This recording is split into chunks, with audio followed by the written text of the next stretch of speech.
पुणी बात्या को नहीं आसला वर्तमान बड़ अपडेट। भीषण अवपात एवं बात्यार परिणत हो सारी आई बात्या वर्तमान पुरी ठारू मात्र 680 किलोमीटर दूरे अच्छी। तेबे जदि यही बात्या आज राति सुधा तार दिग बदलाए तेबे राज्यर 8टी जिला संपूर्ण ध्वंस हो जबार संभावना अच्छी। तेबे दर्शक बंधु आसतु जानिबा बात्या आसानी को नहीं कौन रही वर्तमान ताजा सूचना। ता पूर्व भिडियोटी को गोटे लाइक करने सहित बात्यार प्रति टिकी निकी अपडेट पाइबा चैनल को सब्सक्राइब करूँ और पाखर बेल आइकन को दबाई रखु।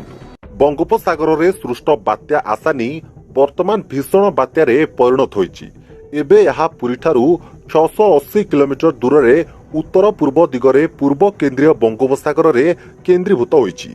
यह भीषण बात्या गत 6 घंटे घंटा प्रति 25 किलोमीटर बेगरे उत्तर पश्चिम दिगरे गति करुवा पाणीपाग विभाग पक्षरु सूचना मिली।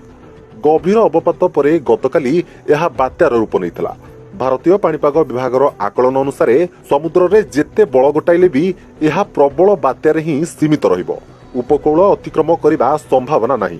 तेबे 10 तारिख में यह बंगोपसागर पश्चिम केन्द्रीभूत हेबो एवं परे क्रमशः उत्तर पूर्व दिगरे गति करिबो। भारतीय पाणीपाग विभाग डीजी सूचना अनुसार बात्यार प्रभाव में उपकूल अंचल में अति बेसी 40 रु 60 किलोमीटर बेगरे पवन बहिपारे।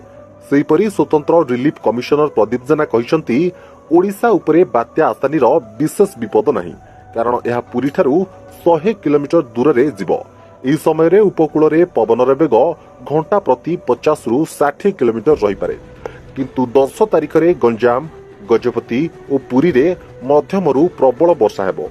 11 तारिख में गंजाम पुरी खोर्धा कटक और जगतसिंहपुर रे वर्षार पूर्वानुमान करा जायथिबा बेले 12 तारिख में पुरी जगतसिंहपुर कटक केन्द्रापड़ा भद्रक और बालेश्वर रे प्रबल वर्षा हेबार संभावना रही। तेज दर्शक बंधु ये थिला वर्तमान बात्यार लाटेस्ट अपडेट। तेज आगक जहाँ भी अपडेट आसो जानापी चैनल को सब्सक्राइब करूँ और पाखर बेल आइकन को दबाई रखु।